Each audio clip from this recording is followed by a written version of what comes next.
주 찬양하여라. 할렐루야 아멘. 찬양은 끝없다. 할렐루야 아멘. 거룩한 집에서 죄의 총길이며 늘 찬송 부르자. 할렐루야 아멘. 교독문 53번 시편 121편을 교독하시겠습니다. 내가 산을 향하여 눈을 들리라. 나의 도움이 어디서 올까? 여호와께서 너를 실족하지 아니하게 하시며 너를 지키시는 이가 졸지 아니하시리로다.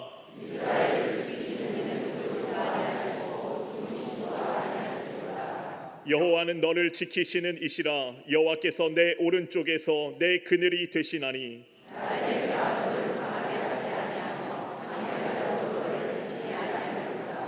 여호와께서 너를 지켜 모든 환난을 면하게 하시며 또 내 영혼을 지키시리로다.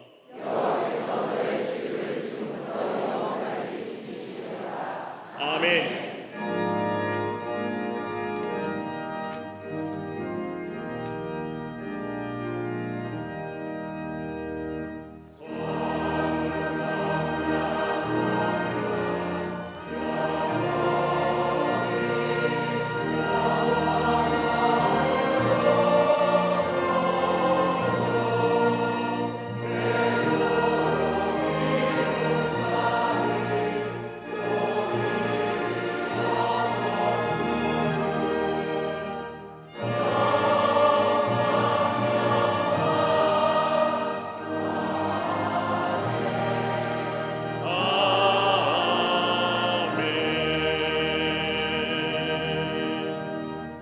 전능하사 천지를 만드신 하나님 아버지를 내가 믿사오며 그 외아들 우리 주 예수 그리스도를 믿사오니 이는 성령으로 잉태하사 동정녀 마리아에게 나시고 본디오 빌라도에게 고난을 받으사 십자가에 못 박혀 죽으시고 장사한 지 사흘 만에 죽은 자 가운데서 다시 살아나시며 하늘에 오르사 전능하신 하나님 우편에 앉아 계시다가 저리로서 산자와 죽은 자를 심판하러 오시리라.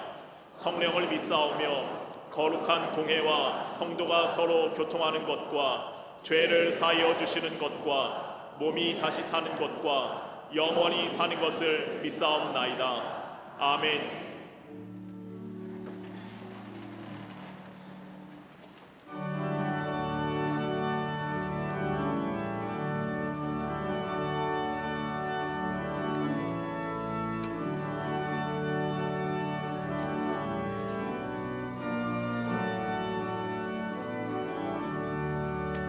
내 모든 시험 무거운 짐을 주 예수 앞에 아뢰이며 근심에 쌓인 날 돌아보사 내 근심 모두 맡으시네. 무거운 짐을 나 홀로 지고 견디다 못해 쓰러질 때 불쌍히 여겨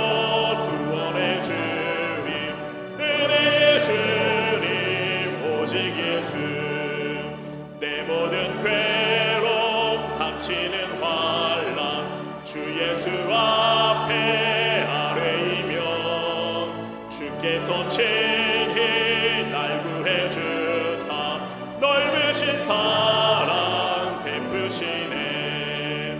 무거운 짐을 나 홀로 지고 견디다 못해 쓰러질 때 불쌍히 여겨 구원해 주리. 은혜의 주님 오직 예수.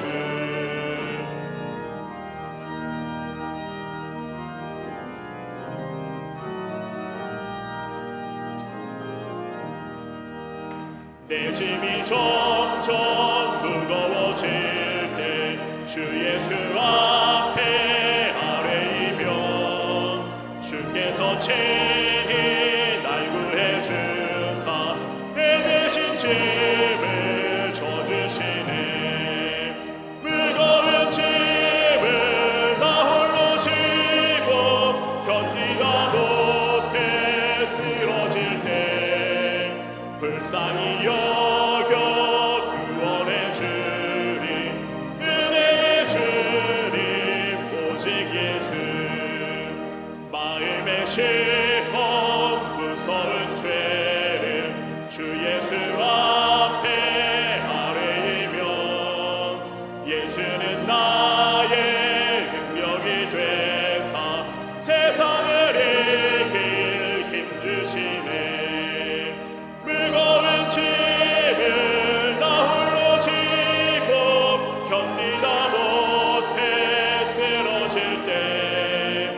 오직 예수.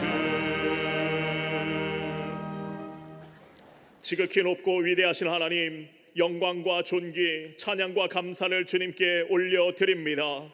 거룩하고 복된 주의 날, 우리의 삶을 구별하여 하나님 앞에 나오게 하시고 사람으로 할 수 있는 가장 가치 있는 일, 하나님을 예배하는 일에 우리의 몸을 드리게 하심에 감사를 드립니다. 전심을 다하여 하나님만을 예배하오니 기쁘게 받아주시고 하늘로부터 내려오는 충만한 은혜, 성령의 임재를 허락하여 주시옵소서. 세상의 불안과 염려로 밤잠을 못 이루고 고뇌하던 지난 한 주를 돌아보며 우리의 불신앙을 회개하며 용서를 구합니다. 유혹에 흔들리고 죄에 넘어지고 사소한 일에 상처받았던 우리를 불쌍히 여겨 주시옵소서. 우슬초로 씻어낸들, 아무리 깨끗한 물로 닦아낸들 도무지 씻어낼 수 없는 우리의 죄악의 본성, 예수 십자가의 보혈만이 정결케 하시는 줄로 믿습니다. 주홍 같은 우리의 죄가 눈과 같이 희어지게 하시고 진홍같이 붉은 죄악이 양털같이 깨끗게 하여 주시옵소서. 하나님께서 허락하시는 풍성한 생명의 역사로 말미암아 죽음의 악취는 사라지고 그리스도의 향기만을 바라는 우리 모두가 되게 하여 주시옵소서. 역사의 주관자 되시는 하나님, 세계 각국의 지도자들의 마음을 주님께서 어루만져 주시사 화합과 상생, 평화와 번영의 길로 나아가도록 인도하여 주시옵소서. 끊임없는 전쟁과 기후위기, 기아와 가난 등 전 지구적 위험 앞에 하나님께서 주시는 지혜로 모든 문제를 해결할 수 있도록 붙들어 주시옵소서. 이 나라 대한민국을 사랑하시는 하나님, 하나님의 큰 축복에도 불구하고 하나님의 은혜를 잊어버린 이 백성을 불쌍히 여겨 주시옵소서. 소돔과 고모라와 같이 멸망 직전의 예루살렘과 같이 하나님을 업신여기고 탐욕과 타락에 눈멀어가는 세상에 자비를 허락하여 주시옵소서. 높은 자살률과 낮은 출산율, 수많은 가정이 깨어지고 신음과 탄식 가운데 있는 이 백성에게 다시금 하늘의 소망을 허락하여 주시옵소서. 위정자들이 정직과 진실함으로 겸손하게 주어진 일을 감당하게 하시고 고통 가운데 있는 경제가 살아나도록 이 백성 위에 축복을 내려 주시옵소서. 다시금 주의 얼굴을 이 땅에 비추어 주시사 찬란한 하나님의 영광이 나타나게 하시고 세계 모든 민족 위에 뛰어난 백성으로 하나님의 축복을 받아 누리게 하여 주시옵소서. 어둠 속에 고통받는 북한의 동포들 기억하여 주시고 좌우 이후와 해방의 역사를 허락하여 주시옵소서.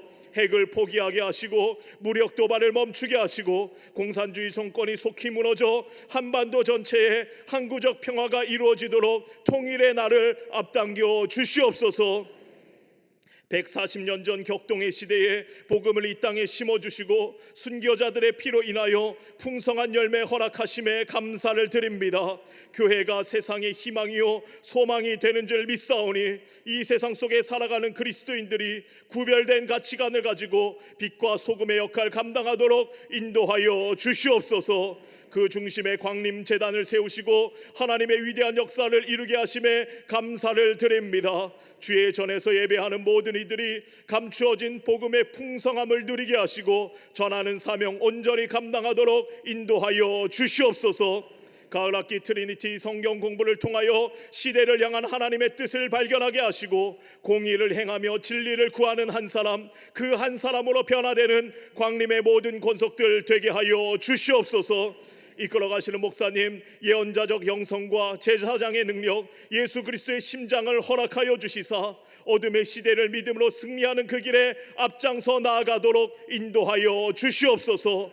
오늘도 하나님의 말씀 대언하실 때에 말씀이 우리 삶의 길이 되게 하시고 어두운 삶의 빛이 되는 역사 있게 하여 주시옵소서. 오늘 저녁 교회학교 여름 성경학교 보고 예배를 통하여 지난 여름 부어주셨던 성령의 은혜를 다시금 경험케 하시고 믿음의 다음 세대가 굳건하게 세워지도록 축복하여 주시옵소서. 교회의 모든 기관과 부서가 적극적 신앙과 일치된 순종, 성실한 생활과 사랑의 실천을 통하여 풍요로운 창조의 역사에 동참케 하여 주시옵소서.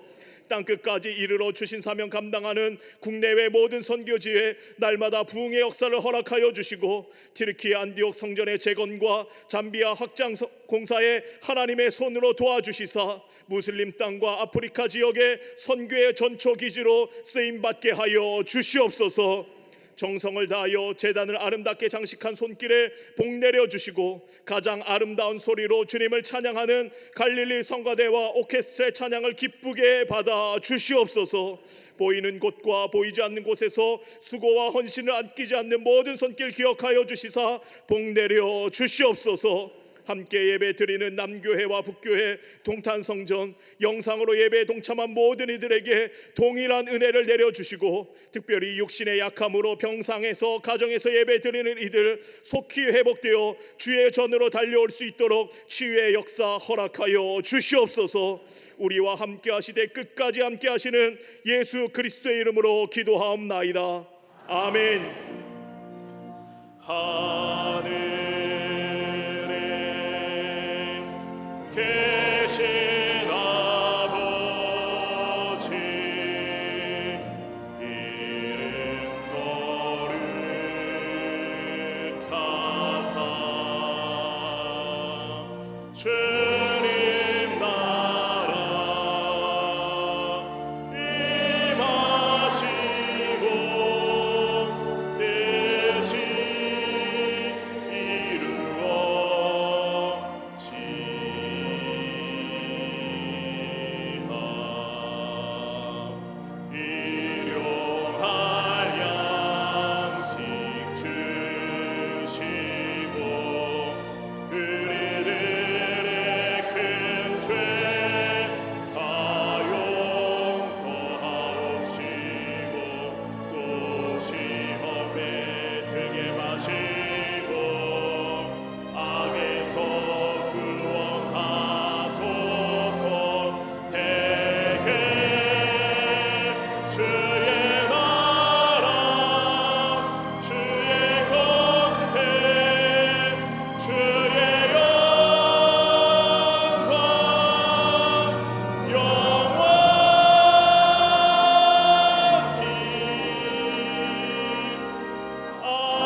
할렐루야.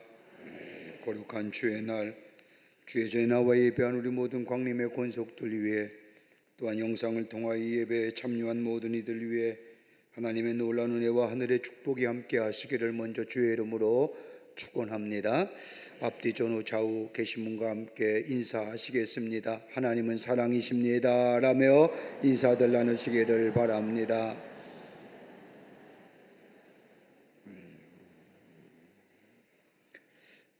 2025년 가을을 닫기 트리니티 성서대학원이 오는 9월 2일 개강하게 됩니다. 오늘 화요일날 개강하게 되는데 이번 여름 가을 학기의 성경 공부 에레미야서입니다.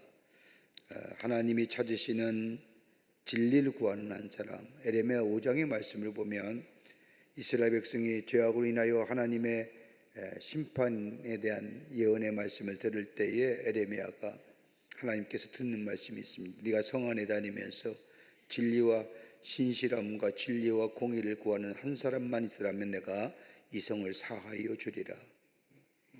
근데 못 찾는 거예요. 그러면서 에레미야가 눈물로 나라를 위해서 기도했던 그리고 썼던 예언서가 바로 에레미야입니다. 정말 하나님 앞에 진리로 신실하게 공의로 서야 할 때입니다. 우리가 이 땅의 구원의 귀한 역할을 감당해야 되는데 그러면 우리가 어떤 모습의 모습으로 하나님 앞에 설 건가? 에레미야를 통해서 우리에게 말씀하시는 말씀입니다. 여러분 다 오셔서 하나님의 말씀을 배우는 귀한 기회가 되시기를 바라고요. 웬만하면 다 등록하셔서 말씀을 배우는 자리에 참석했으면 좋겠습니다. 통신는 부득이하게 말씀을 배우고 싶은데 타지에 가 계신 분들, 이런 분들이 통신하는 겁니다. 서울에 있으면서 시간이 있으면서 집에 계시면서 통신하시는 것 아닙니다. 꼭 부득이한 일로 말씀의 갈급함을 느끼는 분들, 그런데 타지에 나가서 오지 못하시는 분들의 통신강좌고요. 나머지는 다 교회에 오셔서 안에서 말씀을 배우고 그 말씀 속에서 은혜를 받고 결단하는 겁니다. 여러분 꼭 등록하셔서 말씀의 자리에 참여하시기를 바랍니다. 오늘 저녁은 교회학교와 사랑부의 여름성경학교 보고 예배로 드립니다. 지난 뜨거운 여름날 우리의 자녀들이 교회 안에서 여름성경학교를 통하여 어떤 것을 보였고 어떤 것을 했는지 보고받으며 우리 함께 기쁘고 하나님 앞에 영광을 돌리는 시간입니다.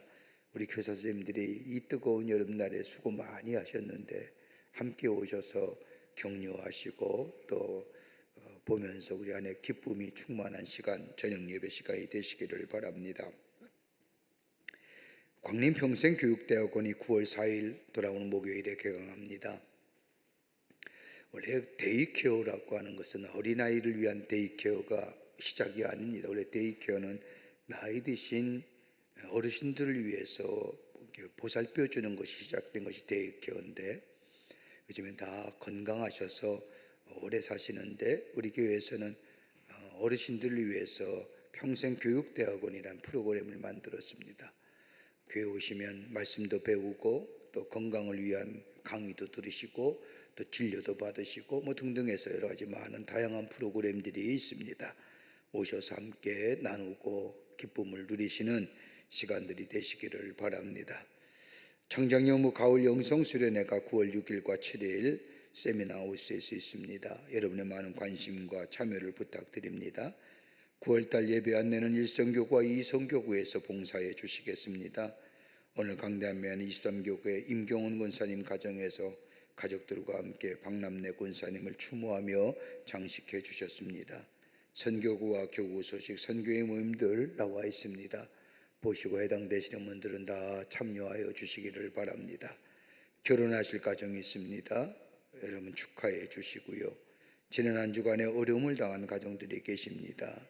만나실 때 하늘의 소망으로 위로하여 주시기를 바랍니다.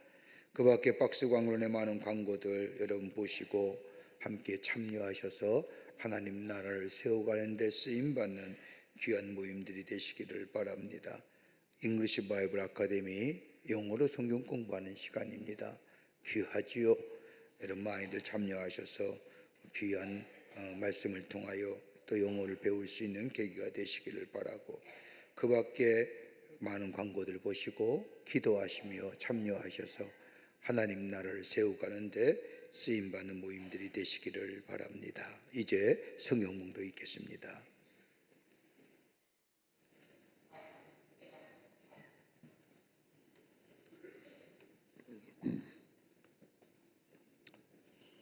오늘 성경 말씀은 열왕기상 19장 9절로 16절 말씀입니다.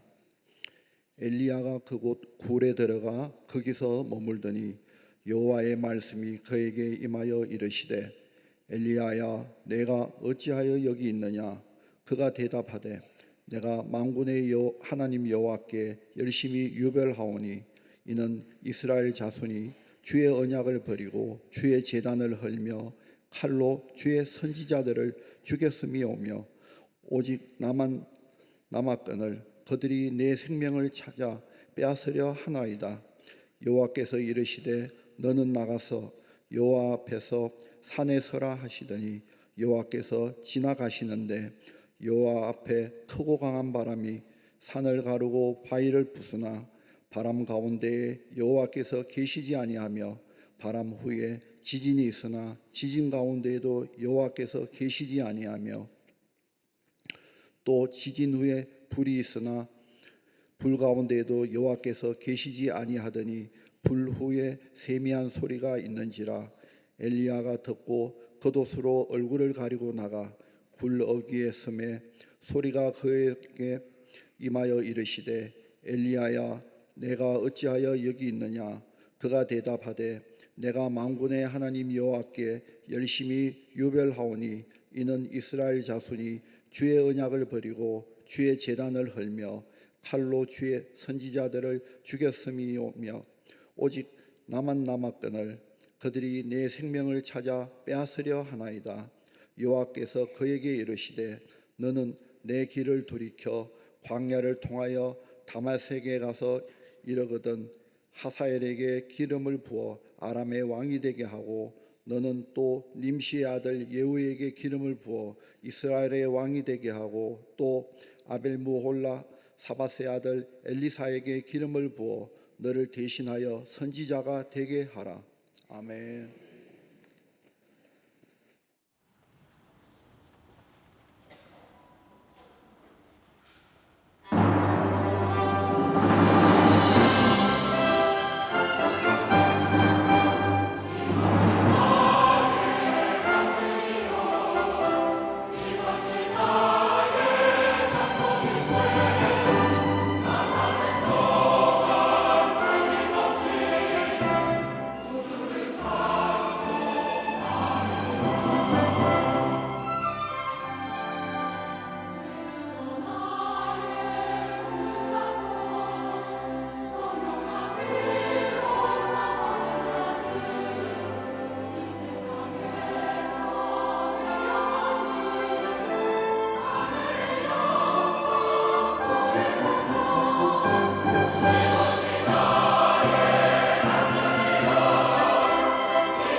우리 갈릴리 성가대와 오케스트라의 귀한 찬양에 감사합니다. 고맙습니다.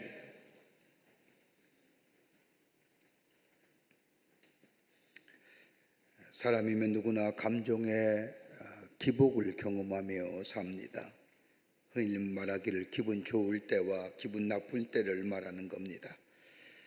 우리네 감정이 좋을 때는 모든 일에 활기가 넘치고 하는 일에 열정으로 가득 찹니다마는 우리의 감정이 좋지 못할 때에는 만사가 귀찮아지고 삶에 아무런 의욕이 없음을 경험하게 됩니다.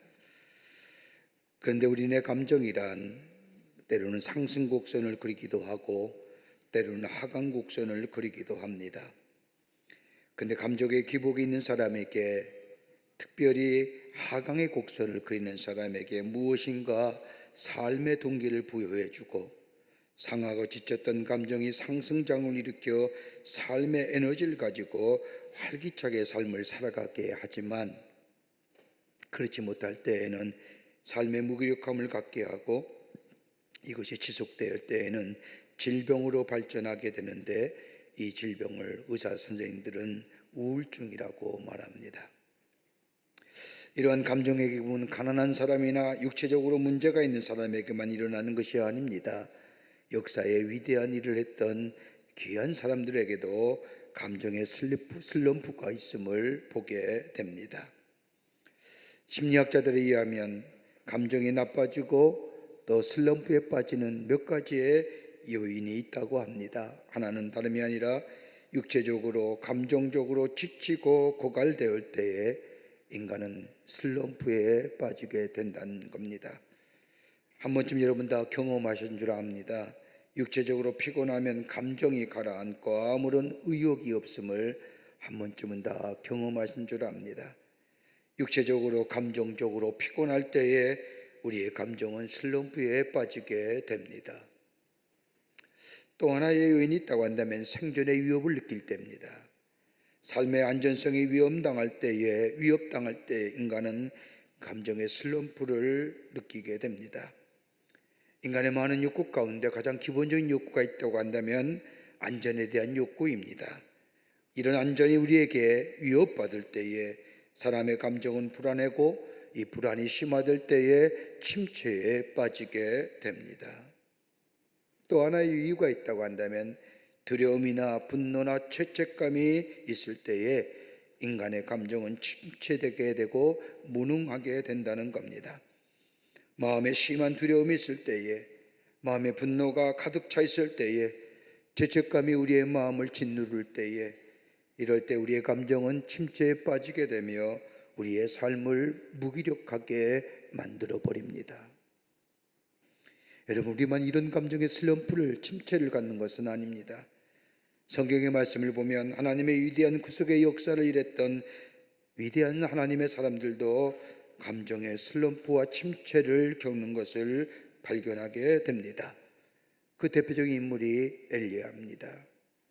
엘리야는 기원전 9세기경 저 북이스라엘 왕이었던 저 아랍의 복종과 더불어 이스라엘 백성이 하나님을 떠나 이방신을 섬길 때에 하나님의 말씀을 전했던 하나님의 귀한 선지자입니다. 그는 어떠한 일을 했습니까? 성경 말씀을 보면 이스라엘 백성의 죄악으로 인하여 3년 반 동안이나 비가 내리지 않자 하나님께 기도함으로 인하여 이스라엘에 비를 내리게 했던 선지자입니다. 또 사르밧 가부의 아들을 살려내어 하나님의 살아계심과 전능하심을 전함으로 인하여 다시금 이스라엘 백성이 하나님께로 돌아오기를 외쳤던 선지자이기도 했습니다. 기적과 표적을 통하여 하나님의 살아계심을 전했던 엘리야, 그에게서 가장 극적이면서도 하나님의 살아계심을 전했던 가장 강력한 사건이 있다고 한다면 바울과 아세를 섬겼던 거짓 선지자 850명과의 갈멜산에서의 영적 전쟁에서의 승리입니다. 이렇게 되자 아합과 이세벨이 엘리야를 죽이려 하자 엘리야는 저들의 죽음의 칼을 피하여 40일 주야를 달려 저 호렙산의 한 동굴 안에 몸을 숨깁니다. 동굴 안에 갇혀 더 이상 아무것도 할 수 없는 자신의 모습을 보면서 절망과 좌절의 자리에 있던 엘리야, 이런 엘리야를 하나님께서는 다시금 회복시켜 주시는데 하나님의 능력을 힘입어 더 이상 좌절과 절망의 자리에 머물러 있지 아니하고 새로운 하나님의 사람으로 치유되어 회복되어 하나님의 귀한 사명을 다시금 감당케 하신 것을 우리는 오늘 본문의 말씀을 통하여 알게 됩니다.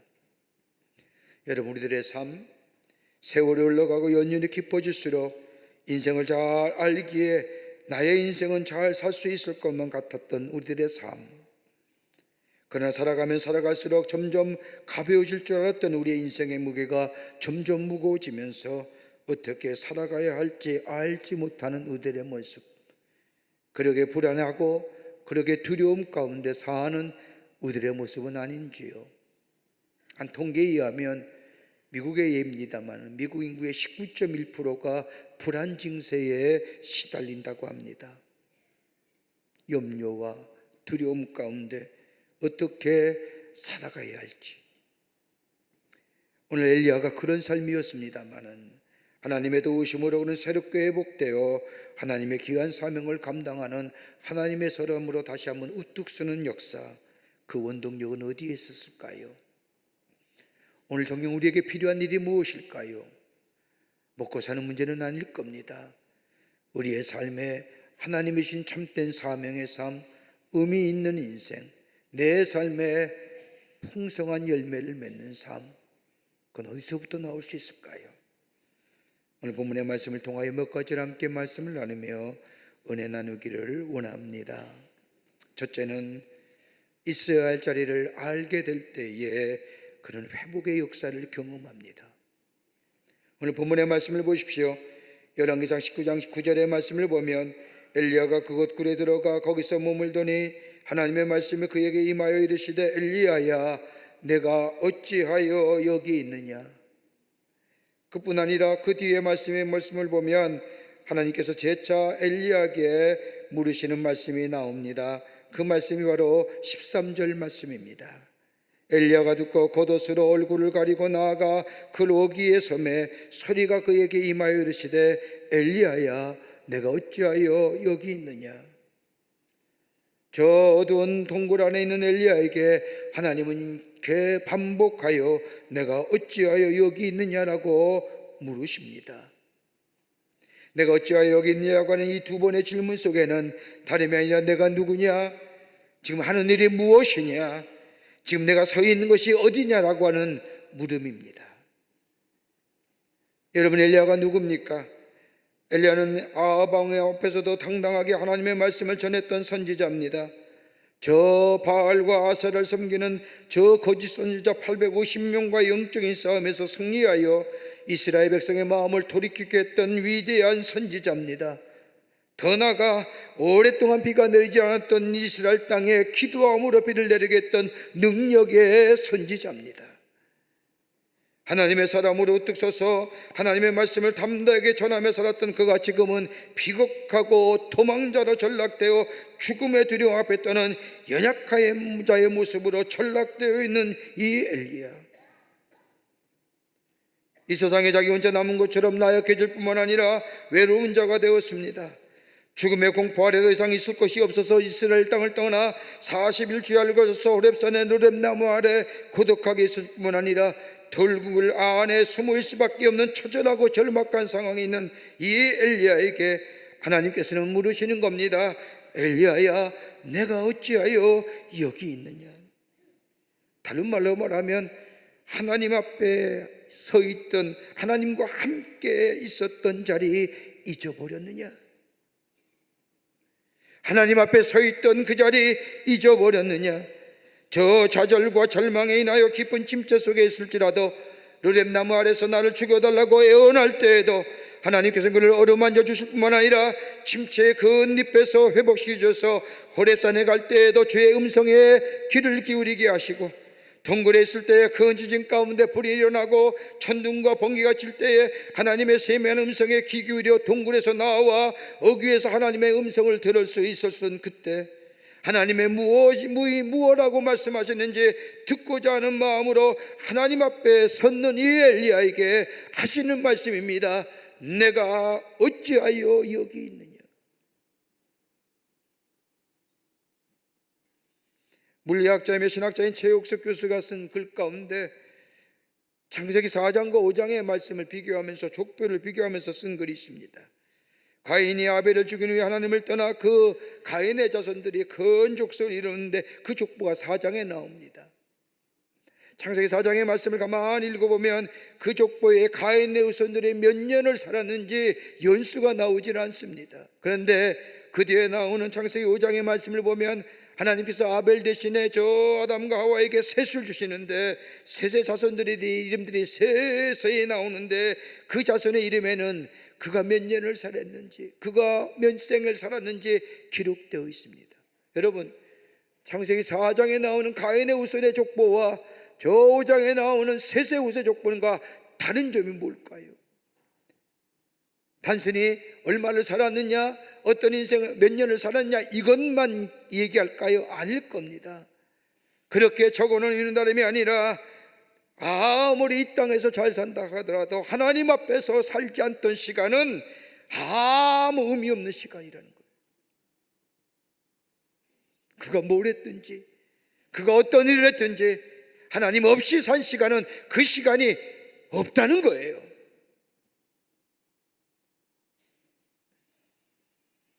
마치 하나님 앞에 살지 못할 때에 우리가 살아가는 것 같지만 그 인생이 죽은 인생 같다는 것을 그 족보 속에서 우리에게 말씀하시는 겁니다. 오늘 엘리야의 모습을 보십시오. 모든 것을 잃어버린 것 같았던 엘리야, 그가 어느 자리에 있든지 비록 삶의 자리를 잃어버렸다 할지라도 하나님의 말씀에 귀 기울이며 하나님 앞에 나아가는 삶 될 때에 하나님을 만났을 뿐만 아니라 그의 삶의 자리를 다시 한번 회복의 역사를 경험했던 것을 보게 됩니다. 그러기에 오늘 하나님께서는 엘리야에게 절망과 좌절을 넘어서 불안과 두려움 떠는 그에게 내가 어찌하여 여기 있느냐라고 물으시는 겁니다. 여러분, 우리의 삶의 어려움의 시작은 우리의 삶이 하나님 앞에서 우리의 삶이 떠날 때에 그 어려움이 시작된 것을 우리는 기억해야 됩니다. 여러분, 룻기서의 말씀을 보십시오. 흉년을 이기기 위해 나미는 자신의 고향인 베들레헴을 떠나 모압 땅으로 자신의 거처를 옮겼지만 인생의 더 큰 흉년을 만나면서 그의 삶의 절망 가운데 있을 때 그는 생각하지 않습니까? 나의 고향, 내가 있었던 저 하나님의 약속의 땅으로 내가 돌아가리라고 하는, 자신이 있어야 할 자신의 자리, 우리가 지금 오늘 한 번도 경험해 보셨던 엄청난 사건과 일들을 겪으면서 우리의 인생의 무게가 점점점 무거워가지는 지금의 시대에 정녕 우리가 할 자리가 뭘까요? 내가 서 있는 자리가 어디 있는지, 하나님 앞에 서 있는지, 하나님의 사람으로 서 있는지, 하나님의 자녀로 서 있는지. 이 어려울 때 교통치는 내 삶 가운데 내가 머물러야 할 자리는 다름이 아니라 하나님 앞에서 하나님의 말씀에 귀 기울이는 자리가 될 때에 거기에 새로운 회복의 역사가 일어나게 되는 줄 믿습니다. 하나님 앞에 서는 거예요. 두 번째는 보는 관점이 달라져야 합니다. 오늘 열왕기상 19장 14절의 말씀을 보십시오. 그가 대답하되 내가 만군의 하나님 여호와께 열심히 유별하오니 이는 이스라엘 자손이 주의 언약을 버리고 주의 제단을 헐며 칼로 주의 선지자들을 죽었으오며 오직 나만 남았거늘 그들이 내 생명을 찾아 빼앗으려 하나이다. 여러분, 우리가 읽지 않았지만 앞절의 4절의 말씀을 보면 자기 자신이 광야로 들어가 하룻길쯤 가서 한 노래나무 아래에 앉아서 자기가 죽기를 원하여 이르되 여호와여 넉넉하오니 지금 내 생명을 거두시옵소서. 나는 내 조상들보다 낫지 못하나이다 하고라고 말합니다. 이 열왕기상 19장 14절 말씀과 19장 4절의 말씀을 같이 생각해 보면 이 엘리야가 자기 자신을 어떻게 바라보며 말하는 것을 알 수 있습니다. 자신의 감정의 상태를 여전히 나타나는 말씀입니다. 자기 연민에 빠졌습니다. 자기 자신을 불쌍히 바라보는 자기의 연민에 빠져있는 엘리야의 모습입니다. 엘리야가 바라봤던 자신의 모습은 나는 외롭습니다. 난 혼자입니다. 난 피해자입니다. 나는 더 이상 희망도 소망도 없는 존재입니다. 난 더 이상 이 땅에서 별 볼 일 없는 사람입니다. 여러분, 자신을 침체에 빠지고 자신을 불안하게 만드는 세 가지의 패턴이 있다고 합니다. 다름이 아니라 하나님의 타인의 시선을 지나치게 신경 쓰면 삶의 침체에 빠지는 거예요. 또 하나 또 한다면 남들과 비교하여 자신을 비하하는 삶. 여러분, 가만히 보십시오. 내가 비교하는 사람이 나보다 나은 사람과 비교하지 나보다 못한 사람과는 전혀 비교하지 않습니다. 나보다 잘난 사람과 비교하니 내가 못한 것 같지요. 나보다 못한 사람과 비교하면 나 뛰어난 사람입니다. 그러기 언제나 다른 사람과 비교하며 사는 사람, 자신을 비하하는 사람. 또 하나 있다고 한다면 부정적인 생각과 비판적인 자기 대화에 빠져버리는 사람. 이거 삶의 침체에 빠지는 패턴입니다. 여러분, 자기 연민의 사람, 자기 자신을 불쌍하게 바라보는 사람들의 공통점은 자신의 처해진 상황을 과장하게 생각하는 겁니다. 비현실적인 기준을 세워서 자기 자신을 괴롭힌다는 겁니다. 여러분, 성경 말씀을 보십시오. 그 어느 누구도 엘리야 보고 열조들보다 못하다, 열조들보다 낫다고 말한 적이 없습니다. 그렇다고 해서 엘리야 보고 열조보다 뛰어난 사람이라고 이야기한 사람도 없습니다. 그런데 엘리야는 뭐예요? 자기 스스로 자기의 기준을 만들어서 자기 자신을 괴롭히는 겁니다. 여러분, 통계에 의하면 전 인류의 사람들이 하루에 셀카를 몇 장 찍은지 아세요? 9,800만 장을 찍습니다. 하루에. 전 세계 사람들이. 이 평균을 내보면 한 사람이 1년에 찍는 셀카의 수가 450장입니다. 여러분 다 카메라 보면 되게 많죠? 근데 이 심리학자가 연구하기를 대부분의 셀카의 좋은 것, 예를 든다면 로맨틱한 사진들, 그걸 찍어서 보관하는 사람은 그의 삶이 로맨틱하지 못하다는 거예요. 음식에 유별나게 많이 찍어 올리는 사람, 그 사람은 유별나게 음식을 못한다는 거예요. 다 그런 게 아니라 꼭 그렇죠? 식당에 가면 음식 나오면 사진 카메라부터 들이대는 분들 계세요. 그 음식 못하는 사람이라는 다 아니라 오해하지 마십시오. 그렇다는 거예요. 그러니까 자기 스스로 기준을 정하는 겁니다. 여러분 가만 보세요. 자기를 불쌍하게 보는 감정은 현실을 제대로 파악하지 못하게 만듭니다. 내가 누구인지, 내가 어떤 사람인지. 여러분 엘리야 보세요. 주야를 40일을 걸어서 호렙산에 들어간 것도, 그리고 호렙나무 아래에서 죽기를 청하게 만든 직접적인 원인은 엘리야가 아닙니다. 아합과 이세벨이었습니다. 갈멜산에서 바알과 아세라를 섬기는 거짓 선지자와 영적 대결하여 승리했을 때에 엘리야는 압니다. 아합과 이세벨에게 저 핍박을 받을 것이라고 알고 있습니다. 올 것이라고 알고 있었습니다. 그런데 정작 이세벨로부터 위협이 올 때에 그것을 막연하게 받아들이는 것이 아니라 무섭고 두렵게 받아들인 결과 그 두려움을 인하여 도망칠 수밖에 없었던 거예요. 자신의 문제에 갇혀서 절망하고 있는 엘리야에게 하나님은 관점을 바꿔주시잖아요. 엘리야만 살아남은 것이 아니라 하나님께서 너만 살린 게 아니라 하나님께서는 저 이스라엘 땅에 저 바알과 아세라에 무릎 꿇지 않은 7,000명 남은 자들 있다는 사실을 엘리야에게 깨어들어줘요. 그러면서 뭐예요? 하나님이 보다 중요한 것이 있다고 한다면 하나님께서 엘리야와 함께 하신다는 사실을 보게 하세요. 여러분 출애굽기 3장의 말씀을 보세요. 하나님께서 모세를 부르시는 장면이 나옵니다. 하나님께서는 모세를 당시 세상에서 가장 강력한 군주인 저 바로에게 가서 애굽에서 노예 생활한 이스라엘 백성을 애굽에서 놓아주어 하나님의 약속의 땅에 가게 해달라고 요구하라 하십니다. 이런 하나님의 명령을 들은 모세는 어떤 생각을 했을까요? 그 엄청난 하나님의 귀한 사명에 이 모세는 자기의 처진을 생각합니다. 오랜 세월 동안 장인 이들의 양떼를 지키는 목자리라다가 하나님의 명령을 들은 모세는 걱정이 몰려왔습니다. 하나님의 명령을 따르지 못할 이유가 한두 가지가 아닙니다. 그러기에 출애굽기 3장 11절의 말씀을 보면 내가 누구에게 바로에게 가며 이스라엘 자손을 애굽에서 인도하여 내리까? 이런 모세의 물음에 하나님 뭐라고 말씀하세요? 모세야, 너는 이 일이 너끈히 감당할 수 있어. 너는 이 일하기에 훌륭해. 너는 충분하고도 똑똑해. 사람들이 너를 좋아할 것이야 라고 말씀하지 않으셨어요. 이게 자기계발서와 성경이 말하는 거와 다른 거예요. 하나님은 그렇게 말씀하지 않았어요. 넌 충분해. 너 똑똑해. 너 능력 있어. 너 배웠잖아. 이 말씀하지 아니하시고 출애굽기 3장 12절의 말씀을 보면 이렇게 말씀합니다. 내가 반드시 너와 함께 하리라 하시라. 하나님은 모세로 하여금 눈을 떠 하나님을 바라보게 하시는 거예요. 이런 하나님의 말씀에 모세는 다시금 하나님께 묻지 않습니까? 나는 말씀에 듣지 않으니 하나님의 계획에 적절하지 못한다고 말합니다. 그때 하나님은 그에게 이렇게 말씀하지 않습니다. 너는 말 잘해. 너는 말씀이 좋은 사람이야. 넌 논리적이야. 너는 잘할 수 있어. 이렇게 얘기하지 않아요.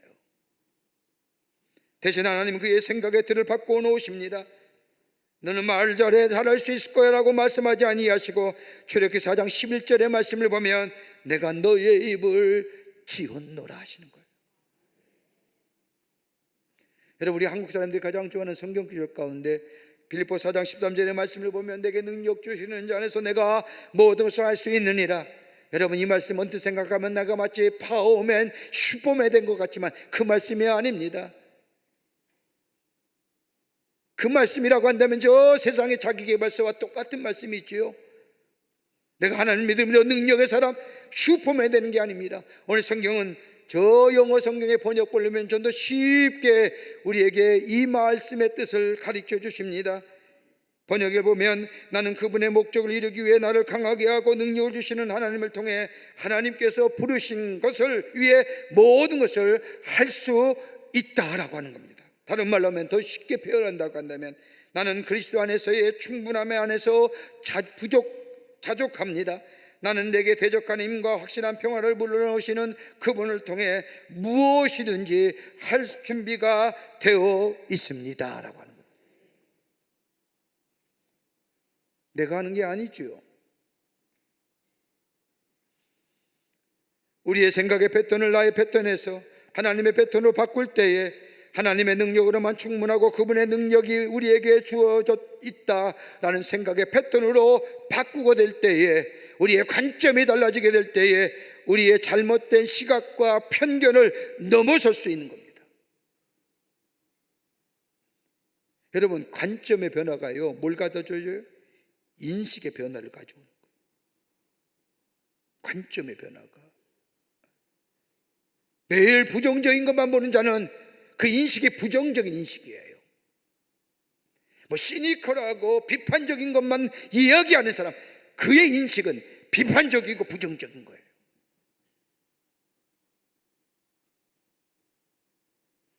하나님을 인하여 보는 눈이 새롭게 띄어지게 될 때에, 하나님의 새로운 계획이, 하나님을 통해 새로운 비전이 아브라함에게 주어질 때에 아브라함은 거기서 자기에게 남아있는 땅이 황무지가 아니라 축복의 땅이라는 사실을 깨닫게 되고 관점이 달라지는 삶이 될 때에 그가 다시 회복되어 하나님이 계획하시고 인도하신 길을 걸어가게 할 때 그는 축복의 주상이요 열국의 아비가 되었던 것을 보게 됩니다.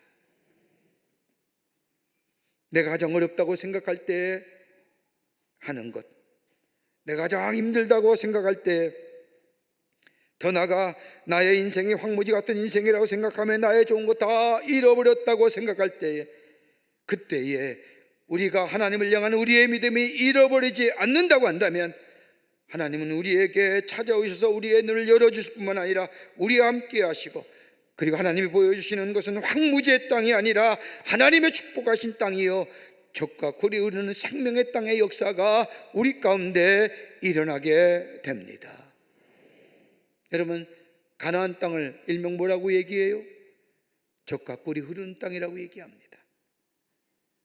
젖과 꿀이 흐르는 땅이 정말 가나안 땅일까요? 이스라엘 백성이 출애굽 가까이 광야를 지며 40년간 걸어서 도착한 땅, 저 가나안 땅이 정말 젖과 꿀이 흐르는 땅일까요? 여러분, 이스라엘의 저 영토를 보십시오. 3분의 1만 비옥한 땅이요 나머지는 광야요 축복한 땅입니다. 그럼에도 불구하고 그 땅을 가리켜 젖과 꿀이 흐르는 땅이라고 하는 것은 다름이 아니라 하나님을 향한 믿음을 가지고 하나님을 향한 우리의 눈길이 하나님을 떠나지 않게 될 때에 하나님은 이른 비와 늦은 비를 통하여 그 땅이 축복한 땅이라도 비옥한 땅으로 만들어줄 뿐만 아니라 풍성한 열매를 맺게 해주신다는 것. 그렇기에 그 땅이 비록 사람의 보기에는 척박한 땅이지만 그러나 하나님을 믿고 하나님을 따라 하나님을 바라보는 인생이 살게 될 때 그 땅은 비옥한 땅이요 풍성한 열매가 맺어지는 역사가 일어나게 됩니다. 이 믿음 가지고 사는 겁니다. 가장 힘들고 어려울 때에, 가장 어려운 시간이라고 생각하며 토로하고 원망할 때에 우리가 다시금 하나님 앞에, 우리 앞에 나아가 하나님을 바라보며 하나님께서 그럴 때 우리의 눈을 열어주실 때에 하나님께 하시는 그 하나님을 인하여 축복의 길이 다시금 우리 안에 열려지는 놀라운 역사가 우리 가운데 있게 될 줄 믿습니다. 끝으로 오늘 본문의 말씀에 또한 새로운 사명자의 삶으로 살아가게 하신다는 겁니다. 오늘 본문에 나오는 엘리야의 모습을 보십시오. 갈멜산에서 바알과 아세라를 섬기는 거짓 선지자들과의 영적인 싸움에서 승리했습니다. 혼자서 850명이나 되는 거짓 선지자들 앞에서 전능하신 하나님을 증거하는 위대한 영적 싸움의 승리자가 되었습니다. 그런데 아합과 이세벨의 죽음의 칼을 피하여 두려움 가운데 주의 아이를 40일 걸어서 호렙산에 들어왔습니다. 그리고 생각합니다. 이제 내가 더 할 일은 더 이상 없다. 죽음이라고 하는 두려움의 공포 앞에 더 이상 할 일이 없다고 생각한 엘리야는 좌절을 넘어서 절망감에 하나님 앞에 죽기를 간구합니다. 더 이상 할 일이 없을 뿐만 아니라 더 이상 할 수 없다고 생각한 엘리야는 인생의 어두운 동굴에 들어간 겁니다. 그때에 엘리야에게 하나님께서 찾아오셔서 말씀합니다. 그 말씀이 15절과 16절의 말씀입니다. 여호와께서 그에게 이르시되 너는 내 길을 돌이켜 광야를 통하여 다메섹에 가서 이르거든 하사엘에게 기름을 부어 아람의 왕이 되게 하고 또는 너는 또 닙시의 아들 예후에게 기름을 부어 이스라엘 왕이 되게 하며 또 아멜무홀라 사밧의 아들 엘리사에게 기름을 부어 너를 대신하여 선지자가 되게 하라. 그런데 여기에 뭐라고 얘기하니라? 내 길을 돌이키라는 거예요. 어디로 돌이켜요? 하나님이 내게 있게 한 자리, 하나님께서 함께 하신 자리, 하나님의 축복의 자리로 돌아가라는 겁니다. 여러분, 구약 성서 가운데 가장 많이 나오는 단어가 있다고 한다면 remember, 기억하라는 겁니다. 하나님이 너와 함께 했던 그 자리, 너를 인도했던 그 시간, 너와 함께 했던 그날. 여러분, 왜 하나님은 엘리야에게 사명을 주신 이유가 어디 있을까요? 여러분, 하나님이 하시고자 하는 일 엘리야가 없다고 해서 못하실까요? 하나님은 돌을 가지고서도 아브라함 자손을 만들 수 있다고 말씀하십니다. 그뿐 아니라 엘리야가 없어도 하나님의 일은 얼마든지 하십니다. 오늘 성경 말씀을 보십시오. 하나님이 남은 자 몇 명이요? 7,000명을 남겨두셨습니다. 이때는 뭐요? 하나님 앞에 신실한 믿음의 사람입니다. 여러분, 가만 보십시오. 저 엘리야가 갈멜산에서 저 바알과 아세라의 거짓 선지자가 850명과 싸울 때 정오였습니다. 여러분, 신실하게 저 이스라엘 땅에 남아있는 7,000명의 사람들, 하나님 믿는 신실한 자는 뭐예요? 하루에 3번씩 기도했습니다. 저 엘리야가 갈멜산에서 거짓 선지자가 싸울 때 뭐예요? 7,000명은 똑같은 시간에 하나님 앞에 붙들어 기도한 거예요. 엘리야 운차가 탁월해서가 아니라 하나님을 믿는 신실한 믿음의 사람들이 하나님의 위대하심, 하나님의 살아계심을 위해서 기도한. 엘리야가 없어도 하나님께서 하시고자 하는 일을 하실 수 있습니다. 그런데 하나님께서 엘리야에게 일을 맡기신 것은 다름이 아니라 하나님을 위한 일이 아닙니다. 엘리야 자신을 위한 일입니다. 우리가 종종 하나님의 일을 하면서 나는 하나님의 일을 해 라고 얘기하지만 아닙니다. 하나님이 그 일을 그에게 주신 것은 그를 위함입니다. 오해하지 마세요. 그분이 아니 계셔도 주의 일은 합니다. 주의 역사는 이루어져 갑니다. 마치 내가 일함으로 하나님의 역사가 이루어진 것이 아니라 그 일은 나를 위해서 하나님이 내게 주신 일입니다. 하나님 그 사람이 없어도 하나님의 역사는 이루어 가십니다. 엘리야 보세요. 엘리야가 없어도 하나님의 역사는 가는 거예요. 그럼에도 불구하고 하나님은 엘리야에게 사명을 주신 것은 다름이 아니라 엘리야를 위해 하신 거예요. 여러분, 어떤 사람이 가장 행복한 사람일까요? 다름이 아니라 하나님께서 자기에 맡겨준 일을 할 때 가장 행복한 겁니다. 내가 하고 싶은 일을 할 때는, 내가 원하던 일을 할 때는 여러분 행복한 것 같지만 그 시간이 지나면 그 행복은 사라지고 맙니다.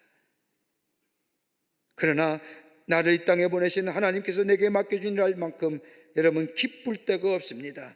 그 일은 나를 위한 길입니다. 내가 어느 일을 하든지, 내가 무슨 일을 하든지, 주의 일을 잘하든지, 주의 복음을 전하든지, 아름다운 찬양을 하든지, 내가 주에서 집에서 일을 하든지, 그건 내게 주신 사명입니다. 그 일을 감당하는 것, 하나님 내게 주신 일입니다. 나를 위한 일입니다. 우리는 또 하나님의 일이라고 이야기하는데 아니에요. 나를 살리기 위해서. 여러분, 우리가 좌절할 때가 어느 때예요? 우리가 쉽게 넘어지며 주저앉을 때가 어느 때입니까? 삶의 목표를 잃어버려 우리의 인생이 어디로 가야 할지 모를 때에, 그래서 내가 할 일이 없다고 생각할 때 우리는 절망하며 주저앉지 않습니까? 아니면 내가 해야 할 일인데 그 일이 너무나 버거워서 내가 감당할 수 없다고 생각할 때 우리는 좌절하고 절망하잖아요. 근데 문제는 뭐예요? 내가 하려고 하는 거예요. 오늘 여기 성경 말씀을 보십시오. 엘리야가 뭐라고 얘기합니까? 광야를 통하여. 여러분, 광야가 어느 겁니까? 아무것도 없는 거예요. 많이 있어도 소용이 없는 거예요. 내려놓아야 합니다. 특별히 하나님의 사람들이라면 광야의 길 하나님만 바라봐야 합니다. 마치 이스라엘 백성이 출애굽하여 하나님의 약속에 있다는 가나안 땅을 향할 때 광야의 40년요 아무것도 필요 없는 오직 하나님만 바라보는 삶이에요. 자기 낮추는 겁니다. 낮아지는 인생입니다. 하나님만 바라보는 사람입니다. 여러분, 가만 보세요. 내가 살아있으면 교만하면 절망은 더 쉽게 찾아옵니다. 잘하면 내가 잘한다고 교만하며 내가 못하면 못한다고 좌절하고 절망합니다. 그러나 내 속에 예수 그리스도께서 살아계시면 내가 잘하든지 못하든지 상관이 없습니다. 왜요? 하나님이 하시는 일이기 때문입니다. 그 당시는 내가 부족하고 내가 좀 빈약하다 할지라도 하나님이 메꿔 가실 겁니다. 하나님이 채워 가실 겁니다. 그러기에 바울은 빌립보서 1장 20절 말씀에 살든지 죽든지 내 몸에서 그리스도가 존귀하게 되게 하려 함이니라. 이것이면 됩니다. 하나님이 채워 가시는 거예요. 내가 채워 가려고 하니까 힘든 겁니다. 나는 주님 앞에서 내게 주신 귀한 사명의 길 그냥 하는 겁니다. 그러면 하나님이 채우실 겁니다. 그럴 때에 내 인생의 척박함이 비옥한 땅으로 바뀌어지며 내 인생의 열매 없는 무기력한 삶이 풍성한 열매가 맺어지면 내 삶의 저 드라이한 인생이 기름진 인생으로 변하죠. 이게 믿음의 걸음입니다. 이게 믿음으로 사는 길입니다. 여기에 하나님의 축복이 우리의 삶 속에 임하고 이걸 가지고 나만 누리는 삶이 아니라 다른 사람과 나누어 이 땅에 하나님 나라를 세워가는 인생이에요. 그래서 하나님 뭐요? 엘리야에게 사명 주신 겁니다. 넌 가서 기름 부어 왕을 세우고 선지자를 세우고. 우리의 삶, 하나님이 함께 하시는 삶, 하나님이 인도하신 삶을 우리 고백하고 하나님 앞에 설 수 있는 자, 하나님이 나와 함께 하신다는 믿음의 고백, 내게 사명 주신 건 나를 위한 사명이라는 것. 다시 한번 믿음으로 고백하며 이 믿음의 길을 걸어가는 우리가 될 때에 하나님의 놀라운 은혜와 축복이 우리를 통하여 새롭게 하시는 하나님의 역사가 우리 안에 있게 될 줄 믿습니다. 이 믿음의 걸음을 걸어가시는 여러분과 저와 되시기를 주의 이름으로 축원합니다. 하나님 감사합니다. 저희들 주께서 사랑해 주셔서 하나님의 백성 삼으심에 감사합니다. 우리들의 삶의 여정, 하나님이 우리의 삶 인도하심을 고백하게 하시고 우리의 삶이 척박하고 열매 없는 삶이랄지라도 하나님께 우리의 삶의 방향을 바꾸어 하나님과 함께 걸어가는 인생 되게 하여 주시사 우리의 삶 속에 비옥함과 풍성함의 역사가 일어나 살아계신 하나님을 증거하며 또 나눌 수 있는 우리들이 되게 하여 주시옵소서. 성령이 도우실 줄 믿으며 예수님의 이름으로 기도하옵나이다. 아멘.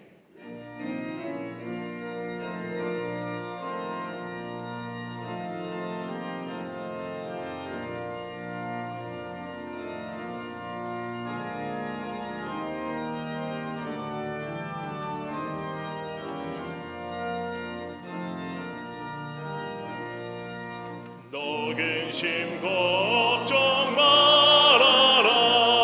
주 너를 지키리. 주 날개 밑에 거하라. 주 너를 지키리.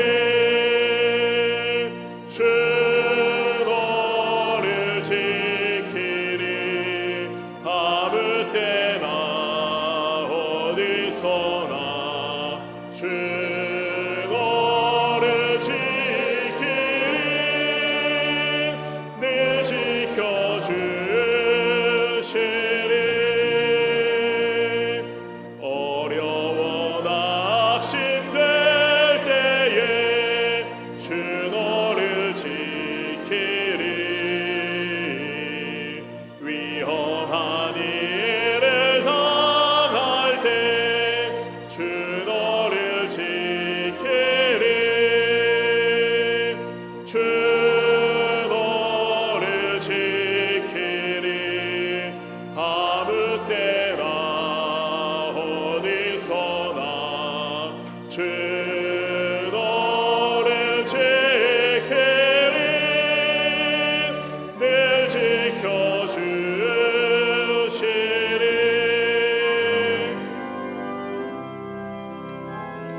넣었을 것 미리 아시고 주 너를 지키리. 구하는 것을 주시며 주 너를 지키리. 주 너를 지키리. 아무 때나 어디서나 주 너를 지키리. 늘 지켜주시리.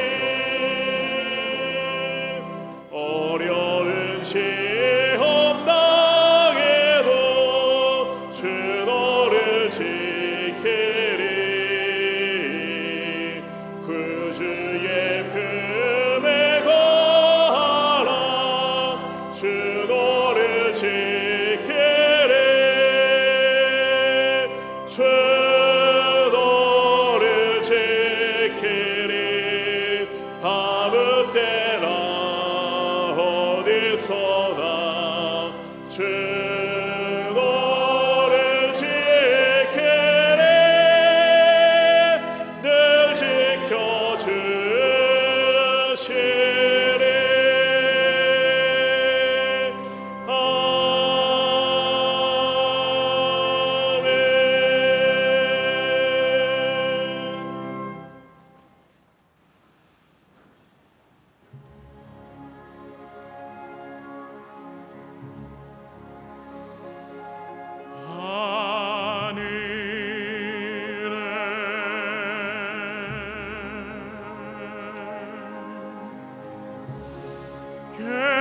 계신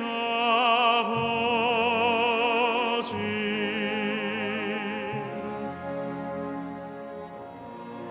이름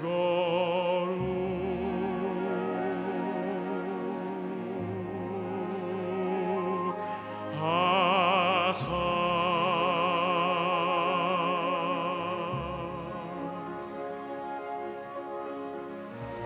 주님 나라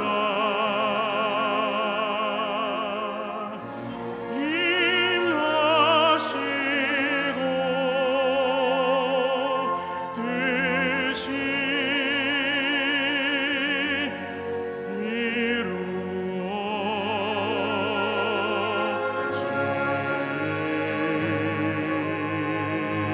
이루어지리이다.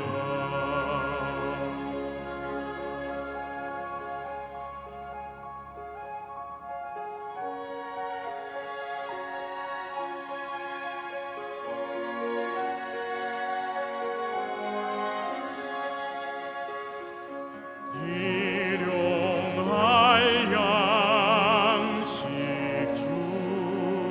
주시고 우리들의 큰 죄 다 용서하옵시며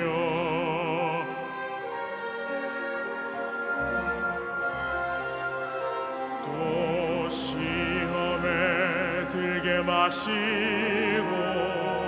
다만 악에서 구하소서.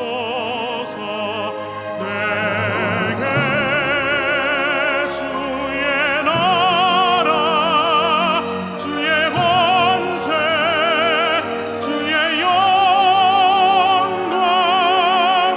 영원히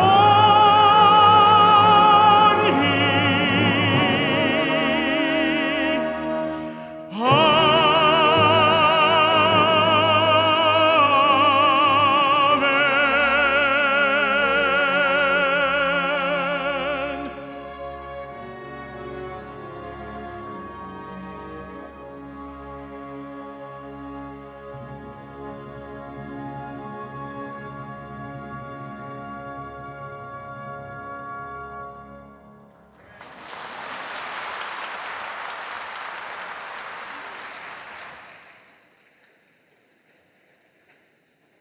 거룩한 주의 날 저희들의 걸음을 하나님의 귀한 전에 오게 하여 주시고 우리의 마음과 정성을 모아 하나님 앞에 예배하게 하심에 감사를 드립니다.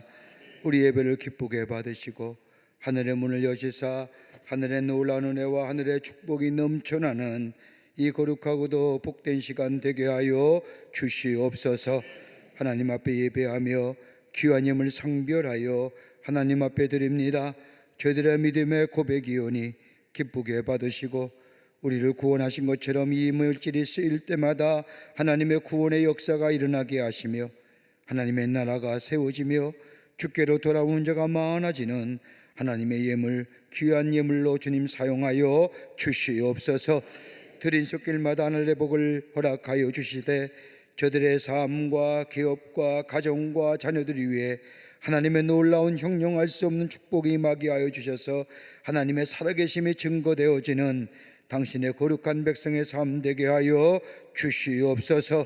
나가도 복을 받는 인생, 들어와도 복을 받는 인생, 다름이 아니라 하나님을 제일 먼저 생각하는 그런 하나님의 사람들로 주께서 삼으시며 축복하여 주시옵소서. 아버지 하나님, 이 나라의 백성을 긍휼히 여겨주시고 하나님의 의로운 장중에 붙잡아 주시세 선한 길, 바른 길, 하나님의 축복을 받는 길로 이 땅의 백성들 인도하여 주시옵소서.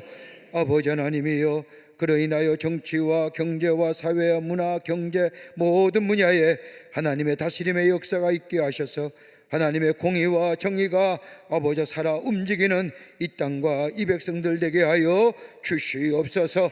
아버지 하나님, 저 북녘에 우리의 사랑하는 동포들도 구원하여 주시며 하나됨의 역사가 있게 하여 주시며 다름이 아니라 아버지 복음으로 하나 되는 역사가 나타나게 도와 주시옵소서.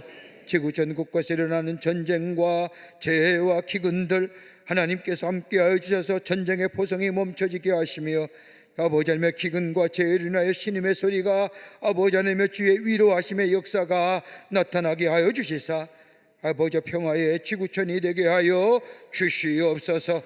하나님 기도합니다.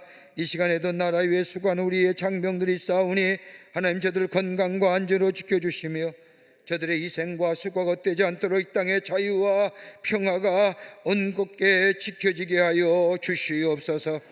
믿음의 자리에 서서 믿음의 관점으로 바라보아 믿음으로 살아가는 저희가 되게 하여 주시옵기를 원하오면서 예수님의 이름으로 기도하옵나이다. 아멘.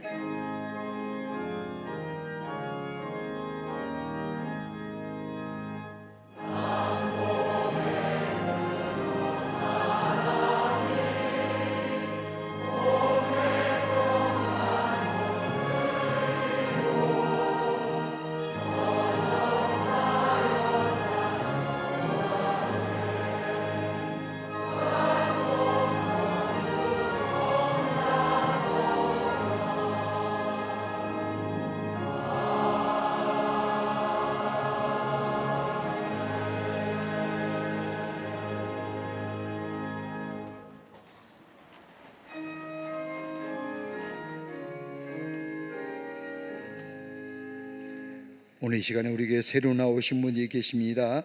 호명할 때 앞으로 나와주시면 중심으로 환영하겠고요. 새가족 등록 카드는 안 했지만 처음 오신 분 계시면 앞으로 나와주시면 환영하도록 하겠습니다. 이은영 권사님 인도하신 허엘리나님, 김현진 권사님 인도하신 송미래님, 염기린 권사님 인도하신 이종화님 앞으로 나와주시면 환영합니다. 김도욱 장로님 인도하신 정영미님 자진해서 나오셨습니다. 쇼님, 민은홍 집사님 인도하신 권유정님 어디 계십니까? 앞으로 나와주시면 중심으로 환영하겠습니다. 환영합니다. 환영합니다.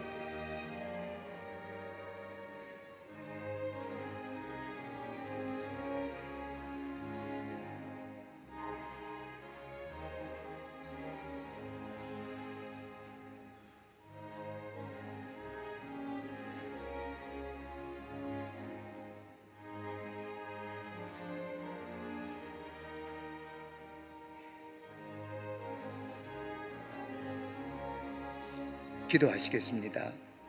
거룩한 주의 날 당신의 귀한 백성들 주의 전에 오시게 하심에 감사합니다.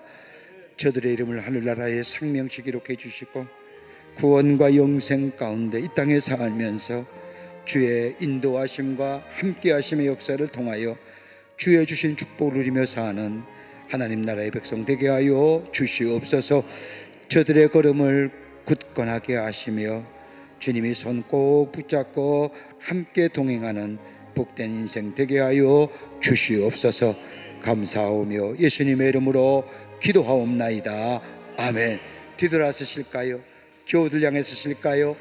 여러분 개박수로 환영하시죠. 예, 감사합니다. 우리 장로님 따라가 주시면 교회 소개하고 안내하겠습니다. 예, 인도자님 되신 분들은 나중에 우리 새로 오신 분들 소지품을 가지고 저 세가족시에서 만나시기를 바랍니다. 뉴스레터 나왔습니다. 여러분 가지고 나가실 때 가지고 가셔서 함께 나누시며 또 전하시는 귀한 교회 소식가 되시길 바랍니다. 제가 얼마 전에 영국의 웨스트민스터 아베라고 하는 곳에 제가 방문한 적이 있었는데 거기에 소개하는 캐논이라고 하는 사제가 있습니다. 주임 사제지요. 그러니까 저희를 이렇게 쭉 안내하면서 하는 얘기가 여기 수천 명이 옵니다. 근데 마침 제가 있는 시간이 그 정오의 예배, 잉글랜드 처치니까 예배 시간입니다.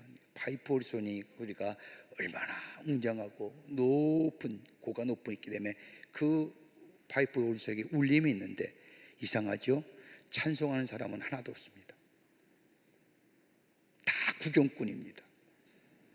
그러니까 예배가 아니죠. 왜 이 얘기하느냐? 우리는 하나님 앞에 예배 드리는 겁니다. 찬송하며 믿음으로 고백하며. 그러니까 이 예배가 얼마나 귀한 건지요.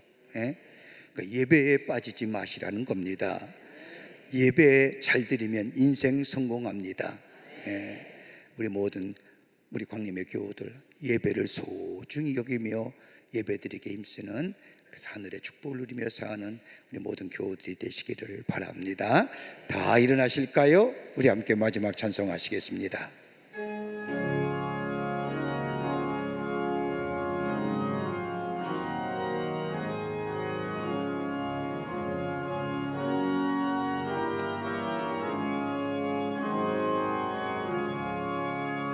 내 평생에 가는 길 순탄하여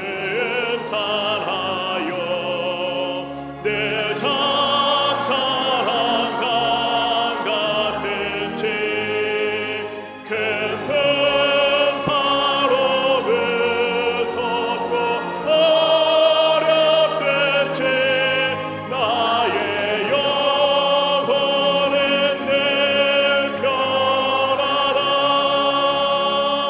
내 영혼 평안해. 내 영혼 평안해. 저마귀는 우리를 삼키려고 입 벌리고 달려와도 주 예수는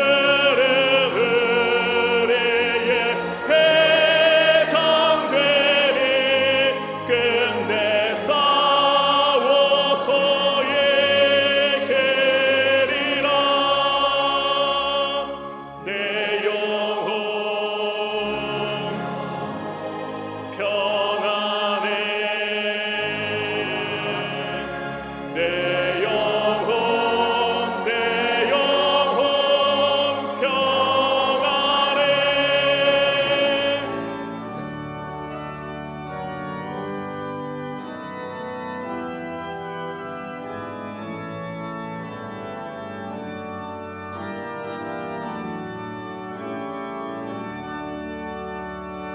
내 지은 죄 주홍빛 같더라도 주 예수께 아뢰면 그 십자가 피로써 다시 세상 힘든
지금은 우주 예수 그리스도의 크신 은혜와 하나님 아버지의 한량없으신 사랑하심과 성령님의 인도하심이 거룩한 주의 날 주의 전에 모여 하나님 앞에 예배하며 찬송하며 주의 말씀 마음에 새기고 그 말씀 따라 믿음의 걸음을 걸어가기로 새롭게 결단하며 저 세상을 향하여 나아가는 우리 모든 사랑하는 광림의 권속들과 영상을 통하여 예배에 참여한 모든 이들 위해 주께서 지금으로부터 영원토록 함께 하시기를 간절히 축원하옵나이다. 아멘.